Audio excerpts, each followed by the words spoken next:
Les frérots, est-ce que vous validez la coupe de cheveux là? Je suis arrivé au barbeur, il m'a sorti un Space 12. J'ai pas compris.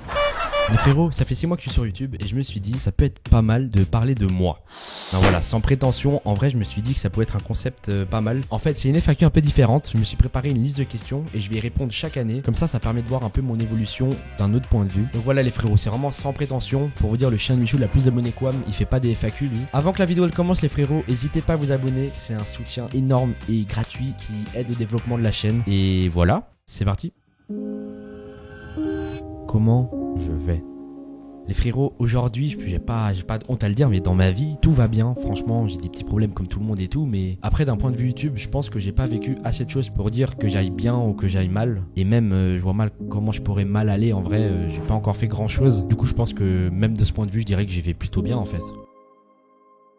Qu'est-ce que j'ai envie de faire? Cette question, c'est vraiment d'un point de vue YouTube, quel contenu j'ai envie de proposer dans le futur. Personnellement, j'ai envie de faire des vidéos certes divertissantes, mais aussi pédagogues. C'est-à-dire que c'est pas forcément un contenu con, mais c'est aussi un contenu qui va apprendre des choses. Donc certes, il y aura des vidéos divertissement avec des concepts simples qui transmettent pas vraiment de vraies valeurs, disons. Comme j'ai pu le faire avec la survie ou l'exploration du sanatorium, c'est des vidéos qui sont divertissantes et en même temps, elles apportent des informations. Quand vous quittez la vidéo, vous avez appris des choses. C'est ça l'objectif vraiment que j'ai envie d'atteindre. Et après, d'un point de vue plus global, j'ai envie de proposer du contenu de manière plus régulière. En effet, j'ai une régularité plutôt approximative, on va pas se le cacher, c'est pas très régulier. J'aimerais essayer de faire une vidéo par mois. Alors, est-ce que j'aurai réussi d'ici l'année prochaine? Je sais pas, mais j'espère. Et après, en vrai, j'ai plein de projets, des vidéos que j'ai déjà imaginées. Il faut juste que je trouve le temps, la motivation de les faire. Par exemple, j'ai une vidéo pour Noël, c'est un concept que je trouve incroyable. J'espère que vous allez kiffer et j'espère que je vais la sortir aussi. Et donc, c'est tout pour cette question. Voilà, qu'est-ce que j'ai envie de faire? Quel est mon plus gros projet?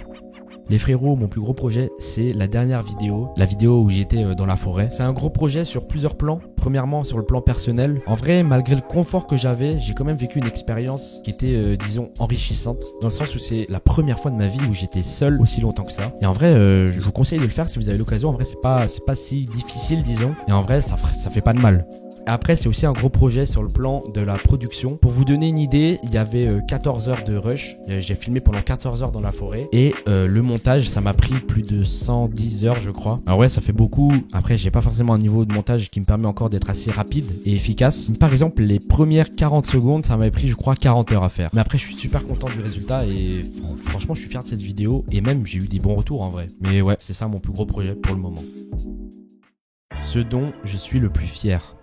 Premièrement, je suis fier du contenu que je propose. Pour moi, une vidéo, si elle sort sur ma chaîne YouTube, c'est que je l'ai validée à 100%. Alors oui, je pourrais toujours l'améliorer sur certains points et tout, mais globalement, c'est ça. Et même de mes commentaires et de mes proches, j'ai des bons retours. Du coup, je me dis que c'est pas si mal ce que je propose. Et oui, j'ai aussi des critiques constructives. Et en vrai, c'est ce genre de commentaires qui améliore le plus. Et une critique constructive, il n'y a rien de mieux en fait pour s'améliorer. Ensuite, il y a quelque chose dont je suis fier, c'est un peu moins personnel, c'est plus global. Donc pour vous mettre dans le contexte, moi je suis suisse. Et en Suisse, la création de contenu et tout, c'est pas aussi gigantesque que dans d'autres pays comme en France par exemple. Par exemple, citez-moi un autre youtubeur que Le Grand JD qui est suisse. Et en vrai, je suis fier parce que ces dernières années, j'ai l'impression que ça prend un peu plus d'ampleur, disons. Donc, hormis Le Grand JD par exemple, qui est un grand youtubeur qui est là depuis un bon moment. Mais par exemple, j'ai des potes qui organisent un événement caritatif, c'est la KZLAN 23. Et n'hésitez pas à aller voir d'ailleurs. Normalement, cette vidéo elle sort avant l'événement. Je vous mets dans la description tout ce qu'il faut pour aller voir. Mais globalement, c'est un gigantesque événement. Et toutes ces petites choses en fait me donnent l'impression que la création de contenu, elle prend en ampleur en Suisse. Et en vrai, j'en suis fier. Les créateurs dont je m'inspire.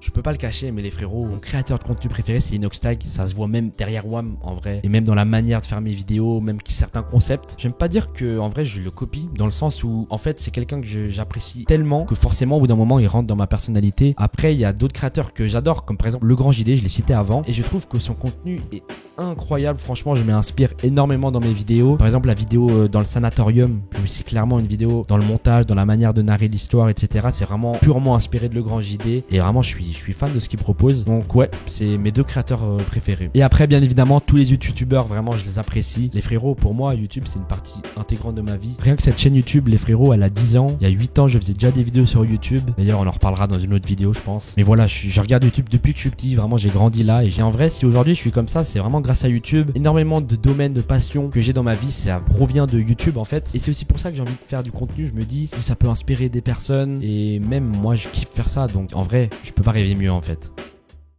Les choses que je veux améliorer. Comme je l'ai dit avant, un point que j'ai vraiment envie d'améliorer, c'est la régularité. J'ai envie de proposer plus régulièrement du contenu sans pour autant dégrader la qualité. Et forcément, j'ai envie d'améliorer la qualité de mes montages, de mes tournages, de mes vidéos globalement. Et pour moi, la qualité, c'est quelque chose qui s'améliore constamment. Donc forcément, j'ai envie que mes vidéos soient de plus en plus qualitatives et régulières. Qu'est-ce que je dirais à moi il y a un an?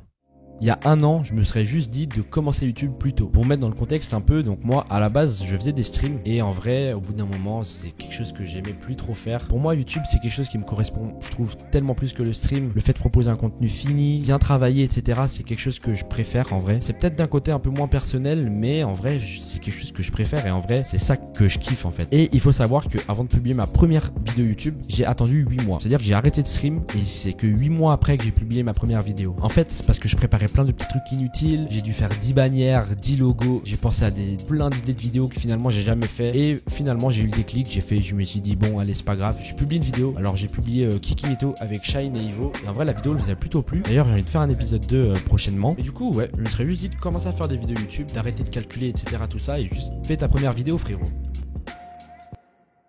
Combien j'ai d'abonnés? Alors là les frérots, c'est une question un peu plus axée sur les statistiques. Je me dis que ça peut être cool de voir combien j'ai d'abonnés au moment où je fais cette vidéo, au moment où je ferai la prochaine, etc. etc. Alors sur YouTube j'ai 444 abonnés, sur Instagram j'ai 490 abonnés et sur TikTok j'ai 421 abonnés. J'espère que d'ici l'année prochaine ce chiffre il aura augmenté. Même si les stats c'est pas vraiment important, il faut vraiment kiffer, faire du contenu comme on aime. Pour moi YouTube c'est vraiment une passion avant tout. Et en vrai les statistiques pour moi c'est vraiment secondaire. Et en vrai quand je streamais j'avais vraiment des stats de con et ça m'affectait le moral au premier degré. En vrai aujourd'hui j'ai beaucoup amélioré ce point, ça m'affecte plus du tout, même si c'est quand même un indicateur important les statistiques. Et comme tout le monde quand je sors une vidéo je regarde combien de vues elle a fait etc. Mais je pense que c'est plus quelque chose qui m'affecte directement en vrai. Et donc voilà les frérots, la vidéo elle touche à sa fin. N'hésitez pas à mettre des commentaires si vous avez des questions que je pourrais rajouter pour l'année prochaine ou comme ça. Et dites-moi ce que vous avez pensé de la vidéo. Et à l'année prochaine les frérots.